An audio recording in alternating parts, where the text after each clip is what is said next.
Joining us now is Bloomberg Energy and commodities reporter Stephen Stapczynski, who joins us now from Singapore. Stephen, great to have you with us. And I want to start just by asking you how the contours of this war have changed here in recent days. The Houthis, which are, of course, aligned with the Iranians, getting into this conflict, announcing this blockade. And maybe I could ask you first, just sort of what effect that's had so far on the oil trade and sort of what traders, what investors are thinking about the consequences of that going forward. You know, I think the market is still trying to digest exactly what is happening in the Red Sea and at the Bab el-Mandeb Strait, which is where the Houthis are trying to tighten control. Now, let's put this into context. Since the Strait of Hormuz closed effectively since the end of February when the U.S. and Israel began strikes on Iran, Saudi Arabia was beginning to ship more of its oil. 4 million barrels per day were loaded in the Red Sea through an east-west pipeline. Normally, that oil would be flowing through Hormuz. It was shut, so they were using this workaround.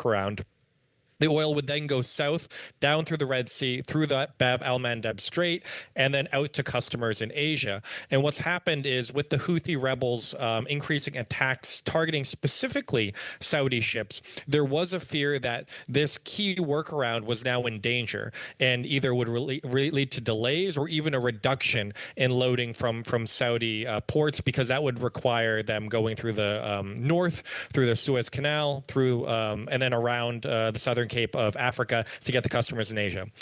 We did see a few ships U-turn over the last week away from the Bab el-Mandeb Strait, but in the last 24 hours, we did see 2 China-linked super oil tankers, though carrying Saudi crude, did get through. So it's a mixed picture. There is some oil flowing through, but at the same time, there are some ships turning around. And you saw oil prices. Brent was about $100 a barrel when I was leaving the office Asia afternoon, but it closed the session U.S. afternoon around $96, $97, which indicates a bit of a fall after those Red Sea flows continued. But at the same time, you have to remember, this is Friday. You never know what Trump's going to do. It was probably a lot of people just wanting to enjoy their weekend as well and not have to worry about having a long position going in. But at the same time, the market, the way they're looking at this, it is a risk. And this is the biggest escalation of the war in the region and attacks on infrastructure and risk to oil that we've seen since March and April. I'm wondering, can you define that risk a little bit? Because I know, according to a report from CBS, at least 7 major pipeline projects are under construction, trying to find alternatives to the strait. And I know the main threat right now in the Red Sea is the distribution point. But we've also got reports this morning the Houthis have claimed to have struck Saudi Arabia with missiles on Saturday morning. Is the concern mostly about that Red Sea distribution point, or is the concern also that an escalation between Saudis and the Houthis could start to impact Saudi production as well? You know, I think that's a really good point, and it's both. I would go even a step further that any sort of flare-up between Saudi Arabia and the Houthis attacking ships, Trump himself has said that they will then, if their ships attacked by the Houthis, they will then attack Iran, and he's threatened power plants and bridges. Iran, in time, said that if that happens, they will attack energy infrastructure throughout the region. The biggest risk in this war since February hasn't necessarily been the closure of these straits. These waterways, sure, they could be closed, but with a good peace deal, they could open up within weeks, and trade could resume to normal in months. The real fear has been if this escalates into a wider conflict within the region, if energy infrastructure, pipelines, liquefied natural gas plants, ships, if they're getting attacked, that's infrastructure that can't easily come back online if there is a peace deal. So the reason why oil was at $120 in March wasn't so much because of the Hormuz closure. It was because Iran kept attacking infrastructure across the region. We haven't gotten to that worst case scenario that we've seen 3 or 4 months back. But if it does spiral into that sort of situation, yes, certainly that is something that the market is going to be deeply worried about. And if Saudi Arabia, Kuwait, other countries, Qatar's LNG export plant, if all of those facilities are either damaged more or if they have to reduce production, then certainly we'll see another leg up in Brent and WTI oil prices. Stephen, I sat down with Fatih Birol a few weeks ago, and we talked about the state of inventories around the world and if countries have begun to kind of refill those reserves that they had in the lulls that we've seen. Sounds like they haven't. Can you just get us up to speed sort of on the status of reserves globally? I know there's been a lot of focus here in the U.S. where the Strategic Petroleum Reserve is the lowest it's been in a very long time. How much effort has there been around the world to kind of replace replenish those reserves that have been deployed on an emergency basis since the start of this conflict? I think the better way to look at it, perhaps, is that a lot of customers in Asia of Persian Gulf oil, they were looking at replacing their supply instead of replenishing. So there hasn't been a really big effort to refill inventories. As you said, the SPR in the United States, lowest level in decades. Cushing as well, a key point, is getting low. It continues to decrease.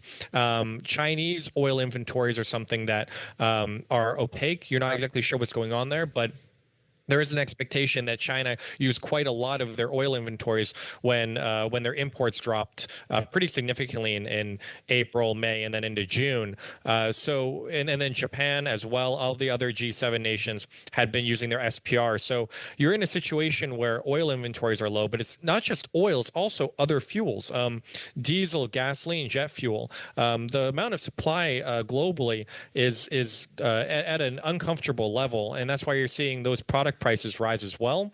And it's also not just oil products, it's also natural gas in Europe. Natural gas inventories at the lowest seasonal level in about 5 years.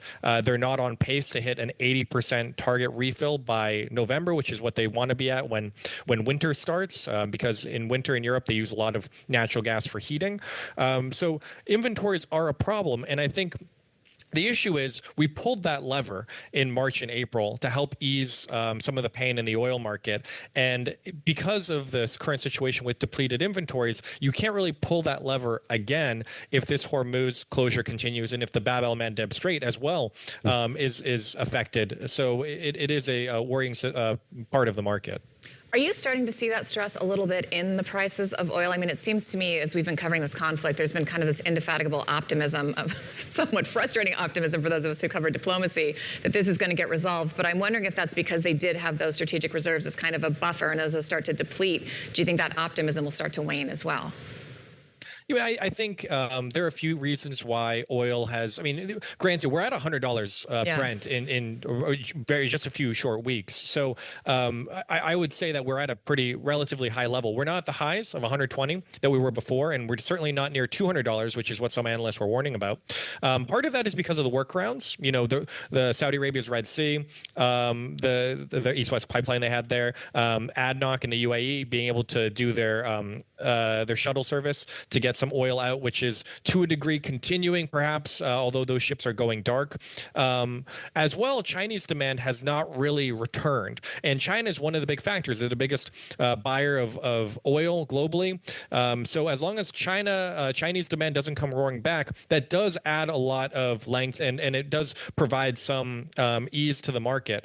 But I would say it is showing up in some prices. I mean, you look at the diesel run rate or basically the profits that you can make from refining crude into diesel, gasoline, and other products has jumped. There is a need for those fuels, and there is a fear that those supplies are depleting. Natural gas supply is natural gas in Europe. Those prices are on a settled basis at the highest level since 2023. LNG prices in Asia are at the highest level since March and almost the highest level since January 2023. So you are starting to see that some of that pain, maybe not showing up in crude itself, which is about $20 off from the highs of March, but you're seeing it in other products.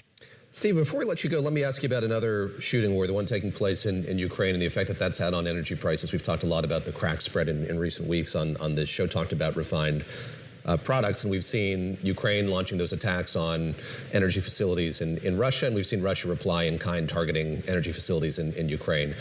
What's our sense of the broader implications of that on the global energy market, the way that that's escalated? I mean, that's one more lever that the market was depending on that is now gone. So let's look at it from a crude perspective. The Black Sea is a key export area for Kazakhstan oil. It goes to the CPC through the CPC pipeline to a Russian port.